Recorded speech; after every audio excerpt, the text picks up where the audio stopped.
அண்மை செய்தியை பார்த்துக் கொண்டிருக்கிறோம்.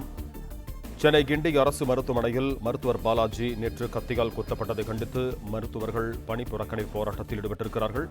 இதுகுறித்து கூடுதல் விவரங்களோடு இணைகிறார் எமது செய்தியாளர் மாணிக்கம். வணக்கம் மாணிக்கம், உங்களிடம் இருக்கும் தகவல்களை பகிர்ந்து கொடுங்க.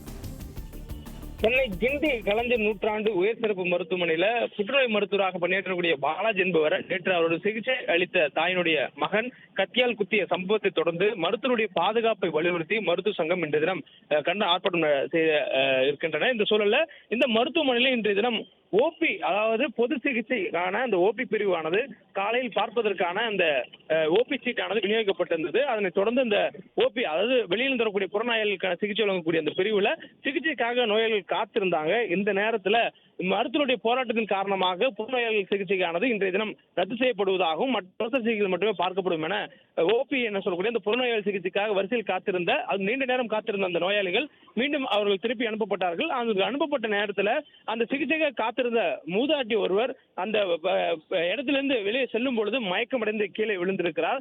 தொடர்ந்து அவர் சிகிச்சைக்காக வந்திருந்ததாகவும் அவருக்கு சிகிச்சை கிடைக்காத சூழல்ல அவர் மயக்கமடைந்ததாகவும் சொல்லப்படுகிறது. தொடர்ந்து அவர் மயக்கமடைந்த நிலையில அவருக்கு உடனடியாக சிகிச்சை வழங்குவதற்காக இந்த மருத்துவமனையில் இருக்கக்கூடிய அவசர சிகிச்சை பிரிவுக்கு அவர் அழைத்து செல்லப்பட்டிருக்கிறார். அவர் தற்போது நலமாக இருப்பதாகவும் தகவலானது சொல்லப்பட்டிருக்கிறது. தொடர்ந்து இந்த மருத்துவமனையில் இன்றைய தினம் பொது சிகிச்சைக்காக வரக்கூடிய, அதாவது இந்த ஓபி என சொல்லக்கூடிய வெளிநோயாளிகள் பொது சிகிச்சைக்காக வரக்கூடிய அந்த சிகிச்சை மட்டும் இன்றைய தினம் ரத்து செய்யப்படுவதாகவும் தெரிவிக்கப்பட்டிருக்கிறது. தொடர்ந்து இந்த மருத்துவருடைய தாக்குதலை கண்டித்து இந்த மருத்துவமனை வளாகத்திற்குள்ளாக மருத்துவ சங்கத்தின் சார்பாக கண்டன ஆர்ப்பாட்டமும் நடைபெற இருக்கிறது.